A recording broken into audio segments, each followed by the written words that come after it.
先做鞠躬之后对大众，先到一躬，再鞠躬，对是鞠躬，但是先到大众，先对做鞠躬。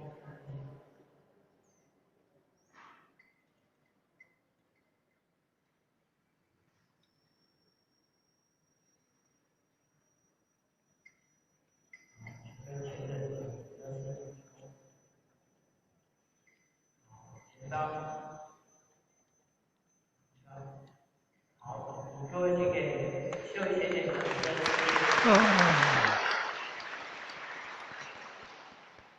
感谢天恩师德，感谢贤人，感谢不全人，感谢各位点传师，感谢各位讲师，感谢各位前贤大德，午安。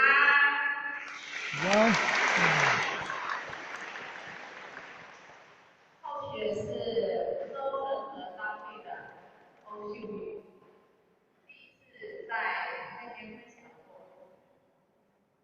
各位后学是去年11月求到的，后学的点传师是张经理，导师是卢德兰，那引师是刘景龙，他这次没有来，没有跟后学一起来，所以这3位点传师、引导师是后学的生命中的贵人，非常感恩。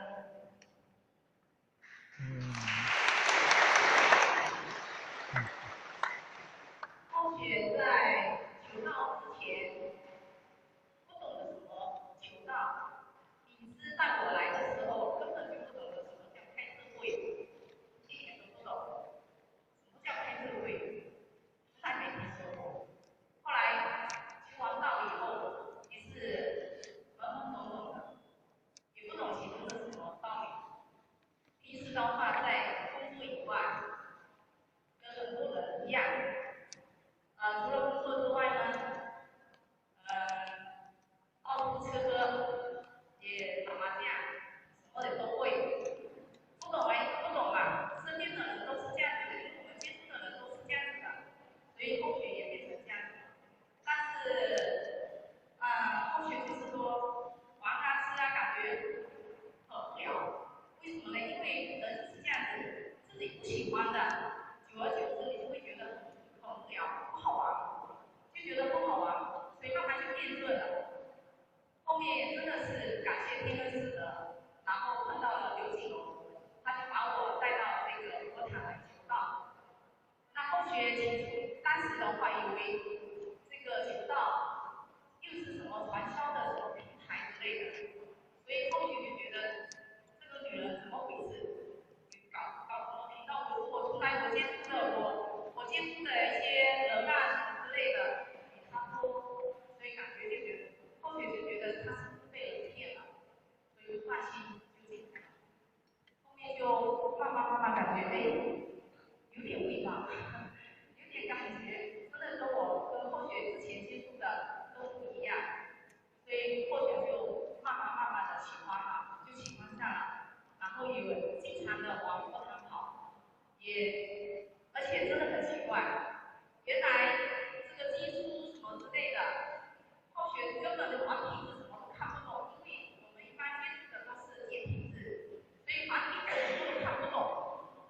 后面离了就古生经啊什么之类的，看一下，哎，真的很神奇。我现在会读了很多繁体字了，真是这样子的。后面就经常往后堂跑，然后刚好这次有这样子的机缘到我们台湾来，之前还考虑了很久要不要来台湾。感觉去台湾学什么呢？自己后续一直在想学什么，能学到什么东西。自我感觉已经后续已经好像进入了大学很多东西了，所以感觉没什么可学的，都一样啊，是不是？所以后面就后学可能是比较迟才下定决心去办证，办通行证，而且很快就办好了，然后就来了。如果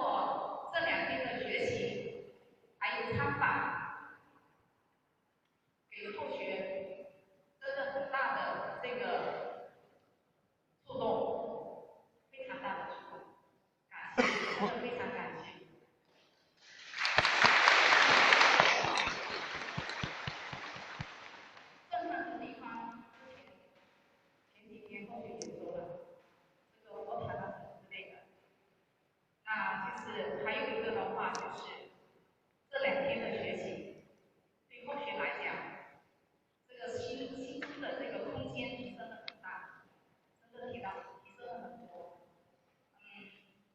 特别是心理精神，对后学是最大的感动，真是这样。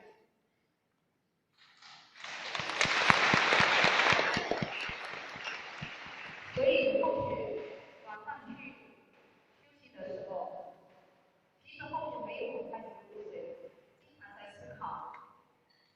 我今年已经50几岁了，后学在想我之前走过的路，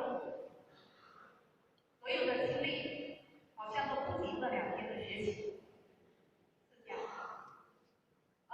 意义非常重大，所以似乎后学就感觉找到了方向。我就觉得人生如果价值过的话，非常有价值。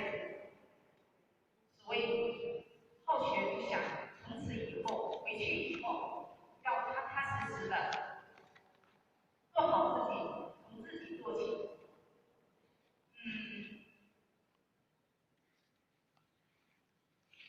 从自己做起，怎么做呢？第一，首先回去，先把自己修好。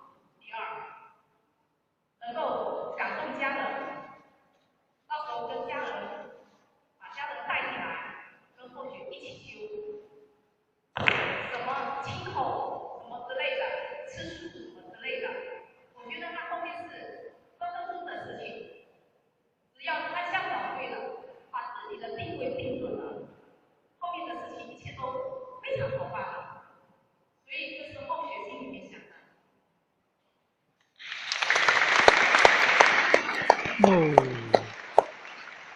所以后学觉得，跟刚才那个前面的老师讲的，跟对团队，跟对人，跟对团队，做对事情，非常 OK，绝对没有，怎么讲呢？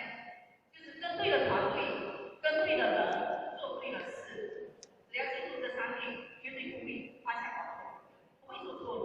之前都是走弯路，走错了，所以之前后学过的日子也是错过了这么多年。这是后学心里面想的。这是代表我后学个人的。那后学刚才有跟福州的几个前同修讨论了一下，我们福州团队，福州的佛堂，回去以后也要好好的规划，然后规划的目标，一个是多度人，第二个争取在福州开办5经班。这是我们福州团队的所有的学员经常的目标，所以说我也希望后学能够参与到他们的团队，好好干。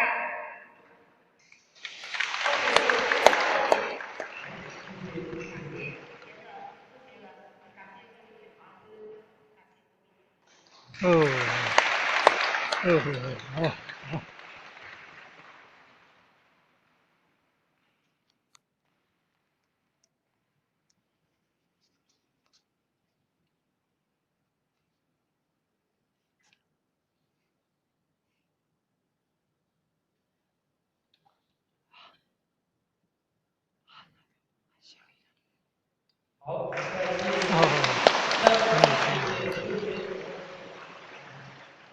谢谢分享他的感受，也激起了他们说法的一个信念。他们似乎下一步要做什么，已经很明显，对不对？那只要相信，就可以踏出实在的步，对不对？让我们祝福福州团队这个未来能够越走越好，越办越希望大步往上。那是谢谢他。再来，我们光第一